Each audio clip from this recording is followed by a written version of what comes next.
If you ever wanted to be a published author, you need to stop writing fanfiction immediately. I blinked, wondering how I'd gotten from standing in line for a snorkel at the beach to having my entire geeky world upended in one sentence. Several minutes earlier I'd struck up a conversation with the woman in front of me, who turned out to be a published author. It was January of 2016, so I was about 15,000 words deep into what would eventually become a monstrous, novel-length fanfiction sequel to The Force Awakens, and was so hopped up on having someone to talk writing with that I told her as much. Cue the existential crisis. Undoubtedly, this woman meant well, and there is, of course, some truth to her words. Unless you're the rare exception, a la 50 Shades or after, odds were my Star Wars and Spider-Man fics were never going to earn me anything more than brief Tumblr renown. But in the years that have passed since that encounter, I've thought about that conversation so many times and gained enough perspective as a writer that I wish I had said something to make her understand what could have happened if the budding author took that advice to heart.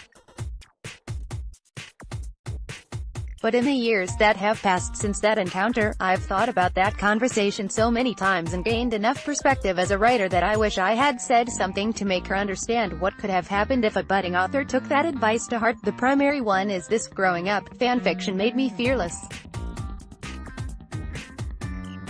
I mean stupidly, naively, painfully fearless. I was already churning out tens of thousands of words per month as a preteen before it even occurred to me that I might be bad at it. And holy guacamole, was I bad at it. My first story was a self-insert Harry Potter fic. But I'd argue if you get better at writing by doing, then you get better much faster by writing fanfiction. You often don't need to world build, because the framework is right there. So you learn to play with old tropes, and eventually subvert them, mess with familiar character dynamics, and eventually give them surprising, satisfying twists, take side characters from works with barely any dialogue and imagine rich histories for them, and then you watch in real time as readers react to things, and over the years learn not just the kind of writing that you're good at and enjoy, but the kind that people respond to the most viscerally. You find the sweet spot of what you love to write, and people want to read. You start to think of writing as what, in the end, it truly is, a service to the reader. An act of love, or of understanding. Nowhere is the core of that more raw than in the fanfiction community, where none of us have anything to gain except a feeling. But I'd argue if you get better at writing by doing, then you get better much faster by writing fanfiction. The success of fanfiction authors who have made it to the mainstream is just concrete proof that that love, when tended to, can yield professional results, often prolific ones.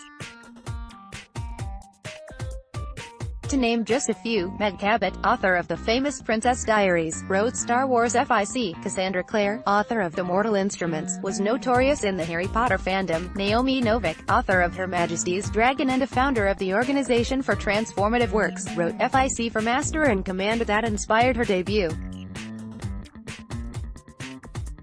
A few years ago, I discovered, to my extreme delight, that one of my favorite fanfiction authors, whose prolific Sailor Moon fics I religiously read as a teen, was in fact Marissa Meyer. She kindly spoke to Bustle about her experiences with growing up in the fanfiction community, and how it ultimately influenced her success as a writer beyond it, experiences relatable to any fanfiction enthusiast, published or not. I had always wanted to be a writer, so I think that I would have attempted to become a published novelist at some point regardless of whether or not I had discovered fanfiction, writes Meyer to Bustle over email. However, I'm positive that my experience with fanfic greatly accelerated the process. Not only because I was practicing the craft of writing almost every single day from the time that I was about 14 years old, but also because the fandom was so encouraging and supportive. I wasn't only receiving feedback and criticism, I was also hearing a lot of complimentary things about my stories, and had complete strangers telling me how much they looked forward to reading my work week after week.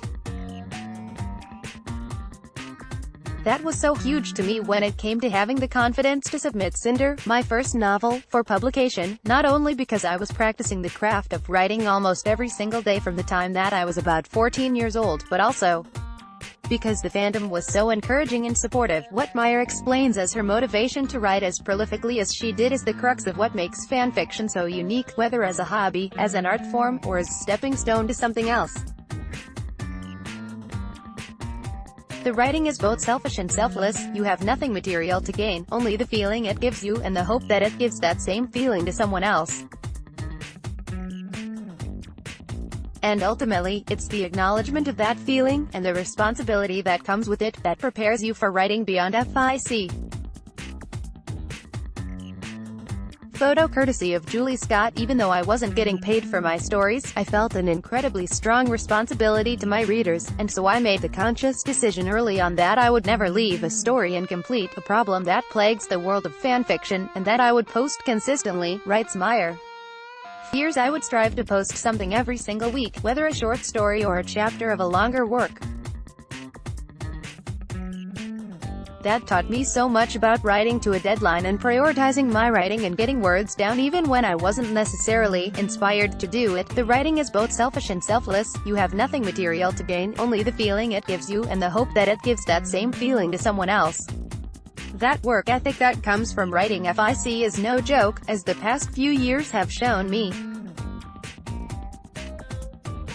After I finished all 80,000 words of the Star Wars FIC, that published author told me to quit. Oops. I finished my second manuscript, one that I was encouraged to write by fanfiction readers.